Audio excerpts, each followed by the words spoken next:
नमस्कार, बहुत बहुत स्वागत है आप सभी का हमारे यूट्यूब चैनल यादव क्लासेस में। दोस्तों, जिन लोगों का आने वाले दिनों में पेपर है वो इस वीडियो को ज़रूर देखें, उनके लिए बहुत ही हेल्पफुल होगा। क्योंकि इस वीडियो में हम बात करने वाले हैं एमपी पुलिस एग्ज़ाम 2 जनवरी की पहली शिफ्ट में पूछे गए जीएस के प्रश्नों को लेकर। दोस्तों, आप सभी से गुजारिश है कि चैनल को लाइक करें, सब्सक्राइब करें और दोस्तों के साथ शेयर करें।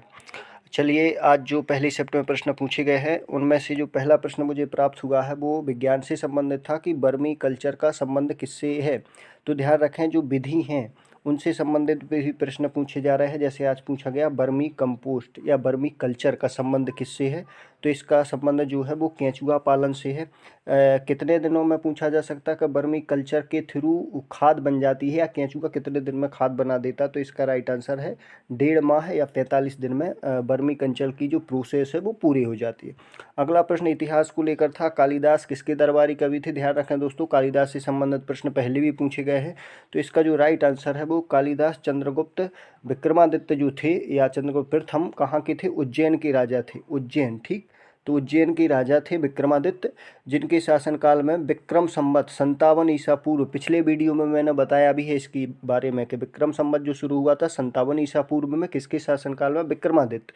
तो उन्हीं के दरबार में रहते थे कालिदास। आज प्रश्न कालिदास से संबंधित पूछा गया।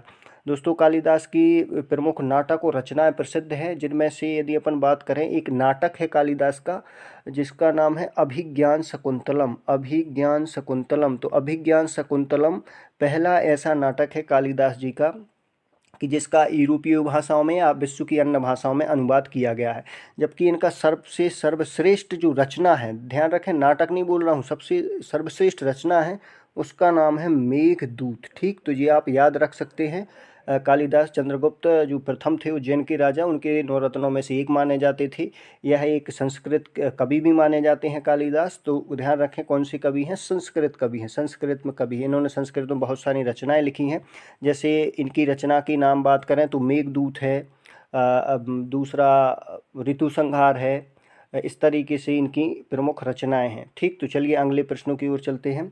किसान क्रेडिट कार्ड योजना कब शुरू की गई। तो किसान क्रेडिट कार्ड योजना शुरू की गई थी 1998 में। उस समय जो वित्त मंत्री थे उनका नाम था यशवंत सिन्हा। तो किन के सहयोग से किसान कार्ड योजना संचालित की जा रही है। तो यहाँ पर मुख्य बिंदु है कि आपने नाम सुना होगा नाबार्ड। ठीक, एक नाबार्ड बैंक है, नाबार्ड और प्लस आरबीआई, ये दो बैंक हैं। तो इनके सहयोग से 1998 में यशवंत सिन्हा जी उस समय वित्त मंत्री थे, अटल बिहारी उस समय प्रधानमंत्री थे। तो उनके सहयोग से किसान क्रेडिट कार्ड योजना प्रारंभ की गई थी। तो किन किन के सहयोग से चल रही, नाबार्ड और आरबीआई की। चलिए, जो अगला प्रश्न है, जल का निर्जलीकरण करने हेतु किसका उपयोग किया जाता है। तो इसका जो राइट आंसर है, जल का शुद्धिकरण या निर्जलीकरण किया जाता है, वो उसका राइट आंसर है ब्लीचिंग पाउडर। अगला प्रश्न है, एमपीपीएससी की स्थापना कब की गई थी। तो मध्य प्रदेश के जो लोक सेवा आयोग है उसकी स्थापना की गई थी। वैसे तो उसका संचालन है 1 नवंबर 1956, लेकिन स्थापना की जो घोषणा है वो है 17 अक्टूबर 1956। अब इसकी यदि अपन बात करें तो इसका उल्लेख कहाँ है। तो संविधान का जो भाग 14 है, तो भाग 14 का अनुच्छेद है 315 से लेकर अनुच्छेद 323 तक। जो संघ लोक सेवा आयोग, चाहे वो केंद्र की हो या राज्य की हो, उन सबका उल्लेख आर्टिकल के भाग 14 के अनुच्छेद 315 से 323 के बीच है। चलिए, मोहरा जी हैं मध्य प्रदेश लोक सेवा आयोग के अभी वर्तमान में अध्यक्ष। अगले प्रश्न की बात करें, भारत के पहले उप प्रधानमंत्री कौन थे। तो इसका जो राइट आंसर है सरदार वल्लभ भाई पटेल। इनको क्या कहा जाता है, आप कमेंट करके बताएं, स्टैच्यू ऑफ इक्वलिटी या फिर स्टैच्यू ऑफ यूनिटी। ध्यान रखें दोस्तों, वीडियो को पूरा देखें, लास्ट में हम करंट से संबंधित एक महत्वपूर्ण प्रश्न पर चर्चा करने वाले हैं। उसका जो मुख्य पॉइंट है स्टैच्यू ऑफ इक्वलिटी, जबकि सरदार वल्लभ भाई पटेल की जो गुजरात में प्रतिमा है उसको कहा जाता है स्टैच्यू ऑफ यूनिटी। ठीक, किसकी बात कर रहे हैं, यूनिटी की। वीडियो के लास्ट में हम एक और चर्चा करेंगे इक्वलिटी की। ठीक, यहाँ पर यूनिटी की चर्चा हो रही है, तो वीडियो को पूरा जरूर देखें। सरदार वल्लभ भाई पटेल इसका राइट आंसर है। अगला प्रश्न है, ओलावृष्टि का कारण क्या है। तो इसका जो राइट आंसर है वो है संवाहन। ध्यान रखें, यहाँ पर एक शब्द और लिखना था, तंत्र। तो संवाहन तंत्र किसका मुख्य जो आंसर है, संवाहन तंत्र, यहाँ पर लिखना है तंत्र। तो इसका राइट आंसर है ओलावृष्टि का जो कारण है वो संवहन तंत्र होता है। संवहन अकेला अलग ऊष्मा से संबंधित शब्द है संवहन, तो इसमें तंत्र लगाना जरूरी है।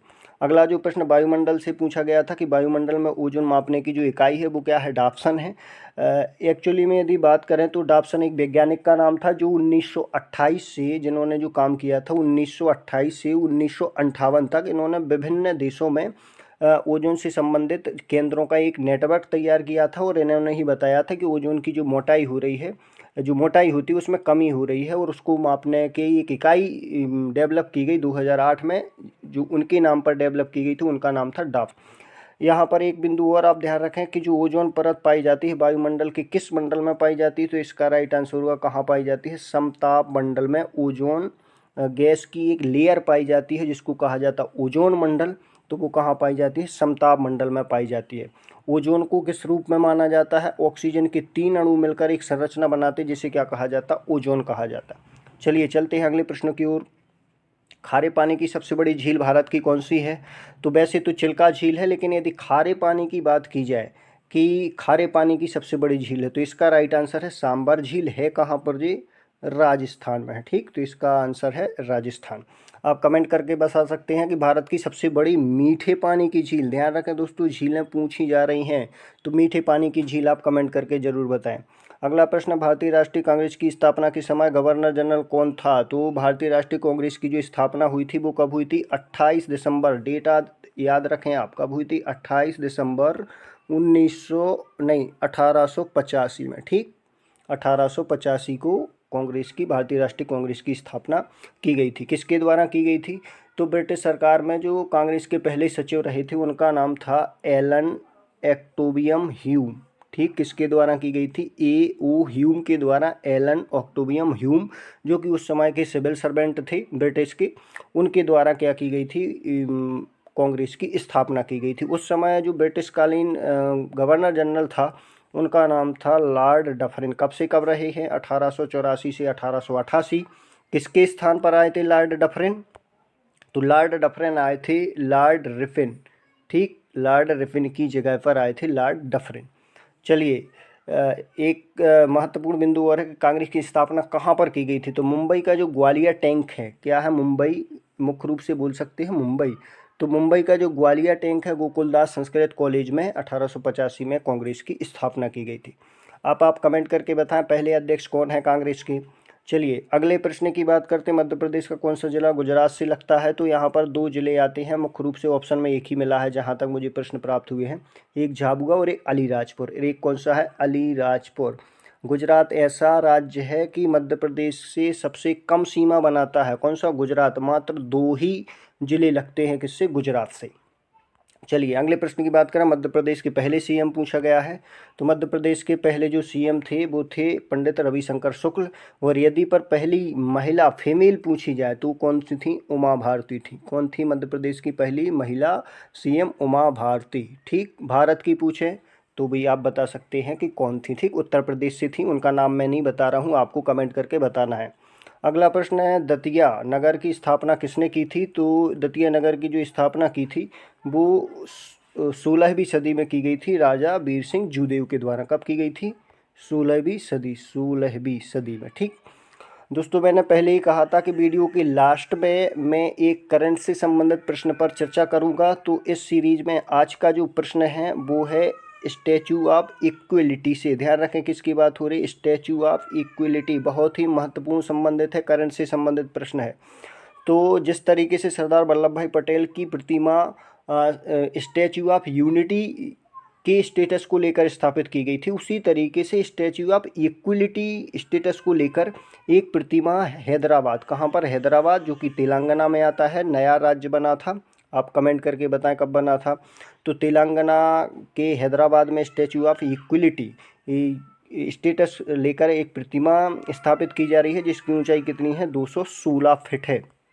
चलिए, तो यह किन की प्रतिमा थी, तो यह है जो प्रतिमा है वो 11वीं शताब्दी के वैष्णव संत रामानुजाचार्य की है, जो कि किस अवस्था में है, बैठक अवस्था में है। किसकी है प्रतिमा, रामानुजाचार्य की। तो ध्यान रखें यह नाम रामानुजाचार्य वैष्णव संत थे 11वीं सदी की, तो इनकी बैठक मुद्रा में यह दुनिया की सबसे ऊंची प्रतिमा है। ऊंचाई कितनी है मैंने पहले ही बता दी कि 216 फीट है। तो दुनिया में विश्व की या दुनिया की बैठी सबसे ऊंची प्रतिमा कौन सी है, तो यह थाईलैंड में है। और यह किनकी है, तो बुद्ध प्रतिमा है थाईलैंड में, जिसकी ऊंचाई कितनी है 302 फीट। तो यह इसका अनावरण जो होने वाला है वो कब होगा, 5 फरवरी को होगा। ध्यान रखें दोस्तों, तो 5 फरवरी को भारत सरकार के प्रधानमंत्री नरेंद्र मोदी के द्वारा जो वैष्णव संत हैं रामानुजाचार्य, उनकी प्रतिमा का अनावरण किया जाना है हैदराबाद के तेलंगाना में, जो कि विश्व की दूसरी बैठक अवस्था में सबसे ऊंची प्रतिमा है। तो पहली कहाँ पर है, थाईलैंड में, जो कि बुद्ध प्रतिमा। तो दोस्तों आज के वीडियो में बस इतना ही। आपसे फिर से गुजारिश है कि चैनल को सब्सक्राइब जरूर करें ताकि हमारी आने वाली वीडियो आप तक बहुत आसानी से पहुंच सके। खुश रहें, स्वस्थ रहें, स्वच्छ रहें। नमस्कार।